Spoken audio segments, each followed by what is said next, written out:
Bismillahirrahmanirrahim. Assalamualaikum warahmatullahi wabarakatuh. Innal hamdalillah nahmaduhu wa nasta'inuhu wa nastaghfiruh wa na'udzu billahi min shururi anfusina wa min sayyiati a'malina. Man yahdihillahu fala mudilla lahu wa man yudlilhu fala hadiya lahu. Asyhadu an la ilaha illallah wahdahu la syarika lah wa asyhadu anna Muhammadan abduhu wa rasuluh sallallahu alaihi wa ala alihi wa ashabihi wa man sara ala nahjihi istanna bi sunnatihi ila yaumiddin wa sallama tasliman katsira. Ma'asyiral muslimin, jamaah yang semoga dirahmati Allah, hibbati fillah. Alhamdulillah, segala puji hanya milik Allah yang telah menganugerahkan kepada kita nikmat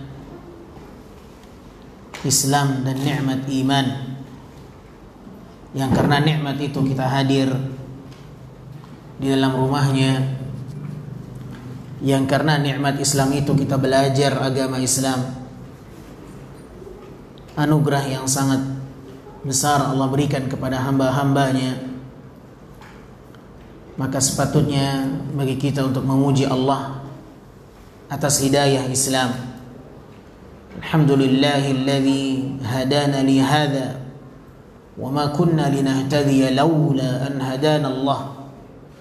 Segala puji bagi Allah atas hidayahnya yang Allah berikan kepada kita, dan tidaklah kita masuk dalam golongan orang-orang yang mendapatkan petunjuk kalau bukan karena izin dari Allah. Semoga kenikmatan hidayah ini selalu menyatu dalam jiwa raga kita hingga akhir dari kehidupan kita di permukaan bumi Allah. Allahumma amin ya rabbal alamin. Tak lupa salawat beriringkan salam semoga senantiasa selalu tercurahkan kepada baginda besar kita yang mulia Nabi Muhammad sallallahu alaihi wasallam, manusia terbaik pilihannya, manusia yang selama ini kita jadikan sebagai pondasi dalam kehidupan beragama kita. Seseorang yang selalu kita sebut namanya, seseorang yang selalu kita hadirkan dalam salat kita penyebutan namanya, seseorang yang belum pernah kita lihat di permukaan bumi bagaimana bentuk raut wajahnya. Semoga Allah tidak mengharamkan kita untuk melihat wajahnya kelak di kehidupan akhirat. Allah kumpulkan kita bersamanya dalam kehidupan surga. Nabi kita yang mulia Muhammad sallallahu alaihi wasallam. Allahumma salli ala Muhammadin wa ala alihi wa sahbihi wasallam. Ma'asyiral muslimin, ahibbati fillah, saudaraku yang saya cintai karena Allah. Kita melanjutkan pelajaran di dalam kitab Sifat Salat Nabi yang dikarang oleh Syekh Muhammad Nasiruddin Al-Albani rahimahullah. Sifat salat Nabi, dan pembahasan kita pada pertemuan yang lalu membahas tentang pelajaran penting di dalam mengucapkan amin tatkala salat. Dan kita ingin murajaah, sedikit mengulang poin-poin penting yang telah kita paparkan pada pertemuan yang lalu sebagai bentuk tadzkir, karena Allah perintahkan kita untuk mengulang-ulang selalu agama Allah, syariatnya, pelajaran di dalam agama Islam. Wa dzakir fa inna dzikra tanfa'ul mu'minin. Dan berikanlah peringatan, karena memberikan peringatan itu dapat memberikan manfaat bagi orang-orang yang mukmin. Dan peringatan seperti yang disebutkan oleh Syekh Abdurrahman bin Nasir As-Sa'di dalam kitab tafsirnya, bahwa peringatan itu disebut sebagai peringatan karena peringatan itu selalu diulang-ulang. Ada kalanya di mana seseorang tidak cukup dengan satu kali peringatan, maka dia harus diberikan peringatan khusus yang berikutnya. Karena memang manusia adalah makhluk yang lemah, makhluk yang terkadang lupa, makhluk yang mungkin tidak sekali faham ketika mendengarkan pelajaran. Oleh karenanya Al-Quranul Karim yang menjadi peringatan dalam kehidupan seorang muslim selalu kita baca berulang-ulang. Bukankah kita setelah khatam Al-Quran kita kembali mengulanginya, membacanya, kembali mengulanginya, membacanya, kembali mengulanginya, membacanya? Itulah peringatan yang terbaik. Oleh karenanya kita sedikit ingin kembali murajaah, mengulang apa yang telah kita sampaikan pada pertemuan yang lalu sebagai tadzkir, peringatan yang dengannya insya Allah berikan kepada kita keberkahan akan ilmu. Pertemuan yang lalu kita sudah membahas tentang bagaimana semestinya dan sepatutnya seseorang di dalam mengucapkan amin pasca berakhirnya seseorang dari bacaan Al-Fatihah di dalam salat. Ingat, ucapan amin hanya ada di dalam salat setelah Al-Fatihah yang antum baca. Karena amin itu bukan bagian dari Al-Quran. Ucapan amin hanya dihadirkan oleh seseorang setelah Al-Fatihah yang dia baca, ketika dia membacanya di dalam sholat. Adapun seseorang yang membacanya di luar sholat, maka wallahu a'lam bishawab, tidak ditemukan adanya satupun riwayat seseorang membaca amin setelah membaca Al-Fatihah. Walaupun ayat itu berisi permohonan hidayah dan amin memiliki kandungan ya Allah kabulkanlah. Nabi SAW memerintahkan kita untuk mengucapkan amin setelah Al-Fatihah yang kita baca di dalam sholat. Dan pertemuan yang lalu sudah kita bawakan ada rambu-rambu yang penting untuk diperhatikan seseorang ketika melafalkan ucapan amin. Setidaknya ada berapa rambu-rambu yang perlu diperhatikan bagi seorang ketika mengucapkan amin. Ada berapa? Setidaknya ada 3 rambu-rambu penting ketika seorang membaca lafal amin setelah Al-Fatihah dalam salat. Terkhusus ketika mereka salat di belakang imam. Dan telah kita sampaikan berbeda ketentuannya seseorang yang mengucapkan amin ketika salat sendiri dengan kondisi tatkala mereka salat dalam kondisi berjamaah. Itu berbeda. Mengapa saya katakan berbeda? Karena seseorang yang sedang dalam salat sendiri membaca amin itu lebih mudah, lebih fleksibel, tidak terikat dengan imam karena dia sendiri yang imam. Lebih ketat ketentuannya ketika seseorang salat bersama imam. Seperti halnya kita tidak boleh mendahului ruku sebelum imam. Seperti halnya kita tidak boleh mendahului sujud sebelum imam. Seperti halnya kita tidak boleh mengucapkan takbir sebelum imam. Maka demikian ketika seorang mengucapkan amin, ada imam di hadapannya, tidak boleh dia memulainya kecuali ketika imam sudah mengawalinya. Setidaknya ada 3 rambu-rambu penting seseorang ketika hendak ingin mengucapkan Al-Fatihah. Yang pertama, apa?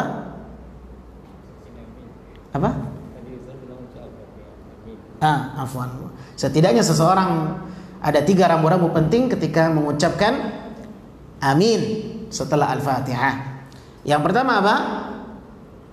Jahar. Ustaz, bagaimana dalam salat yang sir? Tentu ini tidak masuk dalam konteks pembahasan. Mengapa demikian? Karena para sahabat ketika memberikan kesimpulan bahwa Nabi SAW apabila telah tuntas bacaan Al-Fatihahnya, artinya apa? Terdeteksi Nabi membaca dengan suara yang jelas. Apa kata para sahabat? Kana Nabi sallallahu alaihi wasallam idza intaha min qira'atil Fatihah qala amin. Kata sahabat, Nabi apabila sallallahu alaihi wasallam telah tuntas dari Al-Fatihahnya, berarti terdeteksi oleh sahabat Nabi telah menyelesaikan Al-Fatihah. Berarti salat apa? Jahar. Karena kalau kita hanya sebatas melihat dari zahir nas hadis, seakan-akan jaharnya membaca amin itu berlaku dalam salat sir sekalipun. Namun kalau kita melihat mafhumul hadis, kalau kita melihat kandungan hadis, maka dapat dipahami bahwa salat yang dimaksudkan di sana adalah salat jahar. Nabi SAW apabila telah menuntaskan Al-Fatihahnya, Nabi membaca amin. Dan tidak mungkin sahabat mengucapkan itu kecuali mereka memang telah mengetahui Nabi tuntas baca Al-Fatihah, baru ucapan amin itu dilontarkan oleh Nabi Muhammad SAW.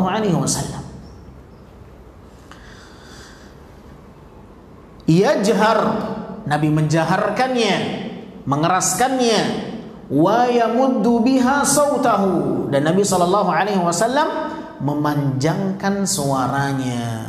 Ini rambu-rambu yang kedua, menjaharkan, mengeraskan, kemudian memanjangkan suaranya.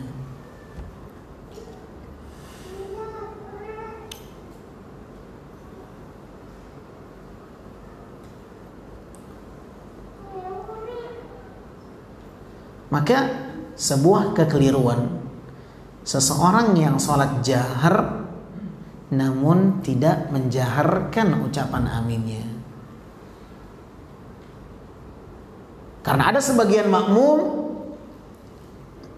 ketika Al-Fatihah telah tuntas dibaca oleh imam, imam membaca amin, namun sebagian makmum diam atau tidak menjaharkannya tapi mensirkannya.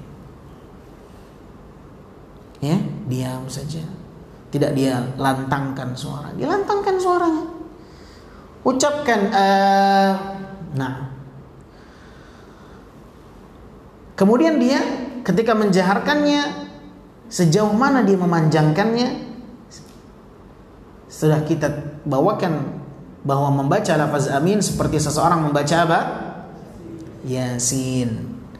Ala sighati wazni yasin. Seperti halnya seseorang yang membaca timbangan dari surat Yasin. 2 harakat mat yang pertama, 4 harakat mat yang kedua. Lebih panjang yang kedua dibanding yang pertama. Jangan sebaliknya. Bagaimana seorang membaca Yasin? Memanjangkan 2 harakat yang pertama dari huruf ya, dan lebih memanjangkan di huruf mat yang kedua. Yasin, amin. Demikian. Bukan sebaliknya. Amin. Ini salah. Dan itu yang paling banyak merebak terjadi di tengah-tengah kaum muslimin. Ya. Baik. Maka ketika seseorang tidak menjaharkannya di waktu yang seharusnya dia menjaharkannya, dan apabila seseorang tidak memanjangkannya padahal ketentuannya harus dipanjangkan, maka disitulah letak kesalahan kaum muslimin di dalam mengucapkan lafal amin. Kemudian rambu-rambu yang ketiga, tidak boleh mendahului imam di permulaan dan di pemberhentian. Tidak boleh mendahului imam dalam ucapan amin sampai imam yang memulai dan imam yang mengakhiri lebih dulu, baru kita mengikutinya di permulaan, begitu pula di pemberhentian. Ustaz, bagaimana kalau nafas kita nggak kuat? Ada dua kondisi di situ. Bisa jadi imamnya yang terlampau panjang melebihi kapasitas mad. Panjang bukan 4 harokat, 10 harokat misalnya. Ya, imamnya kebetulan memang punya suara yang panjang, nafasnya bisa tahan lama. Biasa muadzin dia, biasanya orang-orang adzan nafasnya kuat. Dibantailah dia baca amin dengan bacaan yang sangat panjang, makmumnya gimana mau berhenti? Ini imam gak berhenti. Akhirnya berhenti di tengah jalan. Dalam kondisi yang seperti ini tentu la yukallifullahu nafsan illa usaha. Karena pada asalnya tidak melampaui batas dari ketentuan yang sepatutnya. Ya. Kalau seseorang sudah memiliki ilmu bahwa tidak boleh mendahului imam baik di permulaan maupun di pemberhentian, namun ternyata nafasnya tidak kuat untuk mengiringi aminnya imam sehingga dia berhenti lebih awal sebelum imam yang berhenti, maka tidak masalah. Yang menjadi masalah apabila imam belum berhenti dan dia sudah berhenti sedangkan dia sanggup untuk berhenti setelah imam. Berarti suara imam harus terdengar jelas. Naam. Karena suaranya menjadi komando bagi makmum untuk memulai dan mengakhiri ucapan amin. Disinilah dibutuhkan suara imam yang lantang. Adanya mikrofon ini sangat membantu sebenarnya. Ya, sangat membantu. Mengapa saya katakan sangat membantu? Karena kalau suara imam tidak menggunakan mikrofon, sedangkan dia harus berhadapan dengan jumlah makmum yang banyak, bagaimana makmum akan mendeteksi imam sudah berhenti atau belum? Namun ketika suara imam memiliki suara yang jelas dibantu dengan alat pengeras suara, maka disitulah makmum cukup terbantu untuk mendeteksi imam sudah berhenti atau tidak. Berarti harus ada kehati-hatian bagi makmum. Kapan dia harus memulai dan kapan dia harus berhenti. Harus ada kehati-hatian dan kekhusyukan penuh dalam salatnya. Betul-betul dia harus memperhatikan imam. Imam sudah berhenti atau belum. Jangan kita berhenti sedangkan imam belum berhenti. Maka imam harus memperhatikan ini, begitu juga makmum.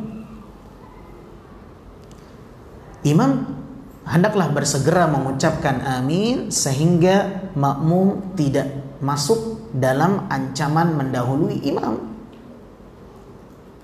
Imam harus gesit. Ya. Makanya dibutuhkan jiwa muda. Jiwa muda, saya tidak katakan orang muda. Jiwa apa? Jiwa muda. Yang memimpin salat harus orang yang berjiwa muda. Gesit. Dia harus memperhatikan kondisi makmum. Ya. Karena ada orang yang muda jiwa apa? Jiwa tua.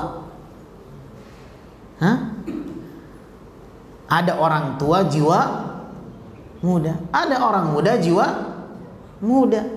Itu yang lebih baik. Oleh karenanya Nabi SAW ketika memberikan persyaratan seseorang yang menjadi imam, Nabi tidak mengatakan orang yang paling tua yang berhak menjadi imam, tidak. Maka sebuah kesalahan ketika ada masjid yang menetapkan imam rawatib dilihat dari umur. Subhanallah, ada beberapa jamaah yang minta kajian ke saya di Air Tiris. di sebuah masjid. Di masjid ini sangat-sangat benci makmum kalau ada imamnya itu orang muda. Walaupun imamnya itu hafiz Quran, tak besanat lah, mau tak besanat lah, yang penting kalau orang muda, paling pantang. Subhanallah. Cerita panitia ini, bukan panitia, ini salah seorang ikhwan yang minta ke saya untuk mengisi kajian di sana. Dia bilang, Ustaz, anaknya sekolah di Abu Darda. Dia Abu Darda, hafiz Quran, alhamdulillah. Dia cerita sama saya, di kampung kami ini Ustaz, masjid ini paling pantang kalau imamnya itu anak muda. Mereka nggak ngelihat ini orang hafiz Quran lebih banyak hafalannya atau tidak. Yang penting kalau anak muda nggak boleh. Suatu ketika mereka meminta seorang ustadz untuk khutbah Id kemarin, Idul Adha. Idul Adha. Seorang ustadz. Ustadznya tahu bahwa ada anak yang hafiz Quran, yang bacaannya bagus. Maka ustadz ini meminta kepada panitia, saya khutbah tapi yang imam si fulan. Anak yang sudah hafal Quran ini. Dia masih kelas 3 SMP tapi sudah hafiz Quran. 3 SMP. Bukan 3 SMP, 3 SMP. Saya jadi khatib tapi si fulan yang jadi imamnya. Ini permintaan dari khatib. Oke, baik. Namun ternyata di hari hanya imam itu tidak muncul, anak ini. Kenapa? Karena ternyata belum di ACC disepakati oleh panitia pengurus masjid. Ala kulli hal, mulai ada gesekan. Kenapa kamu baca di begini? Suatu waktu yang lain, setelah itu kejadian itu, ayah dari anak ini sangat disegani. Sudah haji, dia sudah haji, dipanggil Pak Haji, ya. Ayahnya disegani tapi anaknya masih belum diizinkan. Ini luar biasa ini. Ini kisah langsung dia cerita sama saya. Jadi ketika imam yang biasanya hadir untuk mengimami itu tidak hadir, tidak datang. Yang biasa maju menjadi imam tidak datang. Akhirnya udahlah, siapa yang maju? Pak Haji maju, Pak Haji. Anaknya hafiz Quran dan bapaknya tahu kemampuan anaknya. Akhirnya bapaknya nyuruh anaknya, saya tidak berani maju, anak saya aja maju. Ketika anaknya sudah maju, sudah pakai mic seperti ini, disuruh mundur sama jemaah. Mundur. Kalau kamu belum, luar biasa. Udah maju anaknya, mundur. Subhanallah, ini mau bentrok ini, luar biasa ini, tegang. Subhanallah, ada yang seperti itu, masya Allah muslimin. Akhirnya, kenapa? Iya, karena dia masih kecil. Ya udah, kalau gitu saya nggak mau mimpin. Loh kenapa? Tuh ada orang lebih besar badannya, lebih tua, pilih saja dia. Kan kamu pengennya yang besar, itu badannya lebih besar dibanding saya. Suruh dia maju, saya nggak mau maju. Subhanallah, sampai seperti itu ma'asyur muslimin mereka. Padahal Nabi SAW tidak pernah mempermasalahkan umur, sekalipun dia belum baligh. Bahkan ada salah seorang sahabat yang pernah memimpin jamaah padahal umurnya baru 7 tahun. Umurnya masih muda. Makanya anak saya suruh jadi imam saya. Kalau suatu ketika berjamaah di rumah, apalagi di musim corona yang belum diperkenankan pada kesempatan yang lalu untuk sholat di masjid, saya suruh anak saya untuk jadi imam kelas 2 SD. Jadi imam. Dan itu melatih murajaah hafalan dia. Jadi imam. Tidak masalah. Dan juga diantara kesalahan ma'asyur muslimin dimuliakan Allah, tidak ada ketentuannya anak itu harus di belakang safnya, tidak boleh. Kalau dia sudah lebih dahulu dapat saf pertama, dia saf pertama.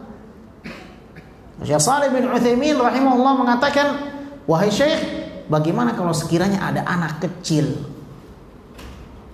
lebih awal mendapatkan shaf terdepan, lantas kemudian dia disuruh ke belakang? Apa yang seperti ini dibenarkan dalam Islam? Ini zalim. Dia lebih awal, dia lebih berhak. Engkau mematikan, mengecilkan dan menciutkan hati anak kecil itu. Kalau Anda ingin lebih awal, dahulu di depan, silakan datang lebih awal. Datang telat pengen depan, nggak tahu malu. Itulah bahasa kitanya, bukan bahasa Arab ya. Itu bahasa kitanya. Ini mematikan dan mengecilkan, menciutkan hati seorang anak yang ingin bersungguh-sungguh dalam beribadah kepada Allah. Nah boleh, kalau dia dapat depan ya sudah depan. Nanti bercanda Ustaz, emangnya kalau di belakang nggak bercanda? Nah ada jaminan. Ustaz, ada orang mengatakan keberadaan anak kecil memutuskan shaf. Mana dalilnya? Mana riwayatnya? Anda justru memutuskan shaf, ya, tidak merapatkan shaf, berdiri di antara dua tiang dan lain sebagainya.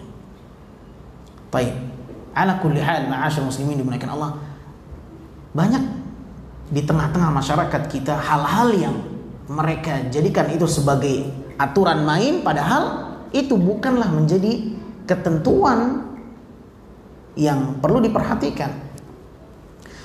Nah, kita kembali kepada permasalahan ini, ahibati fillah dimuliakan Allah. Nabi SAW mengatakan, ya ummul qaum aqra'uhum li kitabillah. Hendaklah yang menjadi imam adalah orang yang paling aqra', orang yang paling qari', yang paling hafiz Quran, yang paling banyak hafalannya, yang paling bagus bacaannya. Tidak pernah Nabi katakan yang paling tua, pemuka kaum. Nah, hendaklah yang memimpin kalian adalah orang yang paling qari'. Di zaman Nabi siapa yang paling qari? Di zaman Nabi siapa yang paling qari? Siapa? Nabi Muhammad SAW. Nabi yang memimpin salat, imam rawatib, khalifah, presiden, langsung mimpin.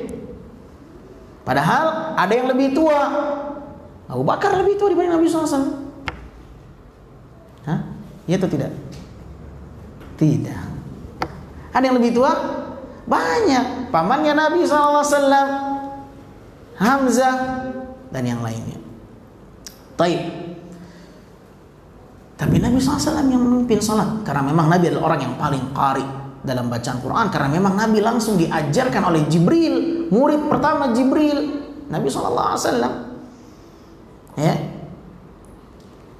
Nabi memimpin salat. Ma'asyar ahibba rahimani wa rahimakumullah. Orang yang memimpin salat adalah yang paling qari, sekalipun umurnya jauh lebih muda. Selama dia mutamayyiz atau mumayyiz, bisa untuk memimpin salat, tidak mengapa. Fa in kanu fil qiraati sawa, kalau seandainya ada di antara kalian sama-sama jago, bagus hafalan Qur'annya, hafalannya, bacaannya lebih bagus, sama semuanya, pesantren tahfiz. Sama-sama 30 juz 10 orang. Ini 10 orang 30 juz hafiz, dapat sanad semuanya. Ini siapa yang berhak? Fa'alamuhum bisunnah. Maka lihat yang paling cerdas dalam sunnah, dalam hadis, yang cerdas di dalam agama, orang yang berilmu. Kan ada orang hafiz tapi tidak berilmu. Banyak tidak? Banyak. Ya, banyak orang hafiz tapi tidak berilmu. Ternyata sama-sama berilmu, sama-sama sekolah di pesantren. Belajarnya sama-sama di kelas, sama-sama berilmu. Ya, biasanya jarang orang kalau sudah hafiz Quran itu pintar, cerdas. Ya, nah, karena dia bisa menghafal Quran Karim. Itu manusia-manusia khusus. Allah katakan penghafal Quran itu manusia istimewa, manusia khusus. Dalam sebuah hadis Nabi mengatakan sallallahu alaihi wasallam, inna lillahi ta'ala ahlina minan nas. Sesungguhnya Allah subhanahu wa ta'ala memiliki keluarga dari kalangan manusia. Allah Subhanahu wa taala memiliki keluarga dari kalangan manusia. Ustaz, bukankah Allah enggak punya anak? Bukankah Allah enggak punya ayah, enggak punya ibu? Kok Ustaz bilang Allah punya keluarga? Bukankah Allah lam yalid wa lam yulad wa lam yakul lahu kufuwan ahad? Allah tidak beranak dan tidak pula diperanakkan. Pahami makna hadis. Yang dimaksudkan di sini kata para ulama, Allah Azza wa Jalla memuliakan mereka dengan kemuliaan yang besar. Antum kalau memuliakan seseorang, antum katakan, antum sudah ana anggap keluarga sendiri. Saking apanya? Saking dekatnya antum sama dia. Antum saking dekatnya sama seseorang, sama si fulan, antum bilang antum sudah ana anggap keluarga sendiri. Padahal bukan anak, bukan ayah, bukan ibu, tapi saking dekatnya, saking sukanya antum dengan dia, antum menganggap dia bahagian dari keluarga. Demikianlah kata para ulama. Allah Subhanahu wa taala mengatakan, Nabi mengatakan SAW, inna lillah, sesungguhnya Allah ahlina minan nas, memiliki keluarga dari kalangan manusia. Qalu man hum ya Rasulullah. Maka para sahabat bertanya, siapa mereka ya Rasulullah? Maka Nabi mengatakan, ahlul Quran, ahlullah wa khamsatu, orang-orang yang selalu hidup bersama Al-Quran. Orang yang selalu hidup bersama Al-Quran, berkeluarga dengan Al-Quran, mereka lah keluarganya Allah, wa khassatuh, dan mereka lah orang-orang khusus. Mereka lah orang-orang istimewa di sisi Allah Subhanahu wa taala. Kayak orang kalau hafiz Quran itu udah menyandang status istimewa di sisi Allah Subhanahu wa taala. Kalau sekiranya sama-sama hafal Quran, sama-sama berilmu, ya, maka mana yang harus lebih dikedepankan di antara mereka? Yang paling tua? Belum, itu yang terakhir. Siapa kata Nabi SAW? Sama-sama hafiz Quran 30 juz, sama-sama berilmu, satu alma mater, satu duf'ah, satu angkatan, sekelas, diseleksi lagi yang lebih dahulu masuk Islam. Fa asbaquhum lil Islam. Dari mulai lahir udah Islam semuanya. Seleksi lagi. Di zaman Nabi SAW, sahabat itu ada yang masuk Islam lebih dulu, ada yang masuk Islamnya nanti. Maka yang lebih dahulu masuk Islam, mereka memiliki nilai plus. Karena orang-orang yang awal masuk Islam, itu mereka mendapatkan ujian yang berat, siksaan. Ada orang yang belum berani menampakkan keislamannya karena takut disiksa. Maka orang yang lebih awal masuk Islam, mereka lebih pantas untuk dikedepankan. Ternyata sama-sama masuk Islamnya, satu gelombang, satu kloter. Siapa? Seleksi lagi. Kata Nabi SAW, fa asbaquhum lil hijrah. Orang yang lebih dahulu hijrah. Sahabat Nabi SAW, ada yang hijrah pertama, ada yang hijrah kedua. Yang hijrah pertama dahulukan. Ternyata sama-sama satu gelombang hijrah ke kota Madinah. Subhanallah, semakin spesifik ini penyulingannya, penyaringannya. Maka ketika itu Nabi mengatakan, fa akbaruhum sinna, yang paling tua deh. Yang paling tua siapa? Udah kalau yang paling tua ini nikah, ini lahirnya hari ini tapi jamnya berbeda. Masya Allah. Nggak usah bulan, nggak usah tahun. Hari ini sama-sama lahir hari ini. Masya Allah. Ini lahirnya kapan? Pagi. Ini lahirnya sore. Yang lahir pagi dahulu kan. Aktenya kurang itu. Akte itu cuma hari aja kan. Maunya jam berapa? Pagi, siang, sore. Nah, baik. Demikian Masya Allah. Urutan umur itu yang terakhir. Itu yang terakhir. Tapi kita dibalik 180 derajat. Yang umur faktor yang dikedepankan. Yang tua mana nih? Yang tua nih mau bacanya berantakan, mau nggak hafal Quran. Yang penting yang tua, mana yang tua nih? Oh, nggak ada yang tua. Subhanallah. Taib. Maka sangat baik seseorang yang memimpin salat adalah yang berjiwa muda. Ya, bukan yang berumur muda, yang berjiwa muda. Harus gesit. Ya, harus gesit, dan gesitnya harus diimbangi dengan ilmu. Loh, kenapa maksudnya gesitnya diimbangi dengan ilmu? Karena terkadang seseorang imam yang berjiwa muda, semangatnya masih semangat 45, bacaannya panjang, anak di belakang sudah nangis, dah ruku-ruku. Ini salah juga. Harus diimbangi dengan apa? Ilmu. Banyak di tengah-tengah kita, ma'asyarul muslimin, seorang imam ya, di belakang anak sudah nangis, masih juga lanjut bacaannya. Tidak. Dibutuhkan fikih dalam memimpin salat. Dan kita akan sampai kepada pembahasan bagaimana sepatutnya seorang imam tatkala menemukan ada seorang anak kecil yang menangis. Ya, Nabi SAW dalam salat subuhnya, yang salat subuh menjadi salat pilihan Nabi, terpanjang bacaan Qur'annya. Ya, ternyata Nabi hanya membaca surat yang sangat ringkas, pendek. Sampai heran para sahabat, ya Rasulullah, kok ringkas nih salat, enggak kayak biasanya.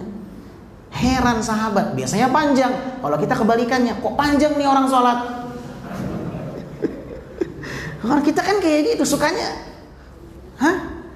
sukanya ngelawan arus gitu loh. Sahabat dapetin Nabi biasanya panjang pendek jadi heran. Kalau kita enggak, biasanya pendek kok panjang, heran nih. Subhanallah. Akhirnya kata Nabi SAW, aku mendengarkan buka as-sabi, fa inni sami'tu buka as-sabi. Aku mendengarkan suara tangisan seorang anak kecil. Fa uridu an ufrigha li ummi hajatah. Maka aku ingin segera memberikan kebutuhannya bersama ibunya. Lihat Nabi kita Muhammad SAW. Dalam sholat pun harus ada yang lebih diprioritaskan. Anak kecil dipandang dalam Islam, tidak ada agama yang lebih mulia dibandingkan Islam. Anak kecil menjadi pertimbangan besar dalam agama kita. Anak kecil mah biasa. Ini orang tidak paham ilmu. Tidak paham ilmu psikolog anak-anak. Islam sangat memperhatikan itu. Jangankan anak kecil, hewan saja diperhatikan perasaannya oleh Nabi Sallallahu Alaihi Wasallam. Bagaimana syariat kurban? Ketika ada salah seorang sahabat yang sudah meletakkan kakinya di leher seekor kambing, tinggal digorok, sempat-sempatnya mengasah pisau ketika itu. Kata Nabi SAW, engkau ingin membunuhnya 2 kali. Engkau membunuh perasaannya. Bayangkan, mengasah pisau depan hewan yang akan dikurban, tidak boleh, haram. Hilang berkahnya. Ya, kan yang penting kan dapat daging, Ustaz. Yang penting kan, ini bukan, ini syariat. Berkurban ini syariat, ibadah. Ibadah ada ketentuannya. Bagaimana cara penyelenggaraannya? Bukan hanya sebatas yang penting dapat daging, yang penting, tidak. Jauh lebih dalam daripada itu semua. Ya, oleh karenanya ahibati fillah yang dimuliakan Allah Subhanahu wa taala, di sinilah pentingnya seorang muslim untuk terus belajar dan memperdalami agama Allah Subhanahu wa taala. Nah, wa fi lafdhin idza amana al-imam fa aminu. Dalam hadis yang diriwayatkan oleh Imam Al-Bukhari dan yang lainnya, Nabi SAW mengatakan apabila seorang imam mengucapkan amin, maka iringilah ucapan aminnya imam tersebut. Faman wafaqa ta'minuhu ta'minal malaikah, barang siapa yang ucapan aminnya itu selaras atau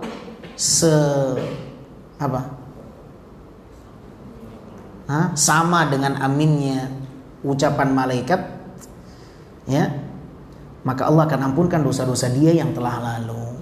Berarti malaikat itu juga ikut hadir di sana. Malaikat itu juga mengaminkan setelah bacaan imam tuntas dari Al-Fatihah. malaikat itu hadir di tengah-tengah mereka orang yang salat. Ahibati fillah. Di sinilah para ulama mengatakan bahwa ketika seorang salat, maka malaikat itu ada di sisinya. Bahkan malaikat itu ada di depan mulut seseorang. Malaikat itu menempelkan mulutnya di mulut orang yang membaca Al-Quran. Sebutkan dalam hadis Nabi SAW, ketika seorang membaca Al-Quran, maka malaikat meletakkan mulutnya di mulut orang yang membaca Al-Quran, sehingga bacaan Al-Quran itu masuk ke dalam rongga-rongga malaikat. Disitulah seseorang harus membersihkan mulutnya, karena malaikat akan terganggu dari aroma dan bau mulut seseorang, seperti hanya manusia terganggu dari bau dan aroma mulut seseorang ketika sholat. Dan ini ada pembahasan khususnya. Baik, maka ucapan amin memiliki hikmah, di mana dia berfungsi sebagai pembersih dosa. Ucapan amin, dia bukan hanya kandungan mengharapkan dikabulkan doa, akan tetapi ternyata ucapan amin memiliki fungsi yang lain. Apa? Ucapan amin dapat membersihkan dosa seseorang. Nabi mengatakan barang siapa yang ucapan aminnya persis sama dengan ucapan aminnya malaikat, maka Allah akan ampunkan dosa-dosanya yang telah lalu. Subhanallah. Ya. Wa fi haditsin akhar, dalam hadis yang lain Nabi sallallahu alaihi wasallam mengatakan faqulu amin yujibukumullah. Dalam hadis yang lain Nabi mengatakan ucapkanlah oleh kalian amin, maka Allah akan mengabulkan keinginan kalian. Wa kana yaqul, dan Nabi sallallahu alaihi wasallam bersabda, ma hasadatkumul yahudu ala syai'in ma hasadatkum ala salami wat ta'mini khalfal imam. Nabi mengatakan tidak ada yang paling membuat orang Yahudi hasad kepada kalian kecuali ketika kalian itu mengucapkan salam dan mengucapkan amin di belakang imam.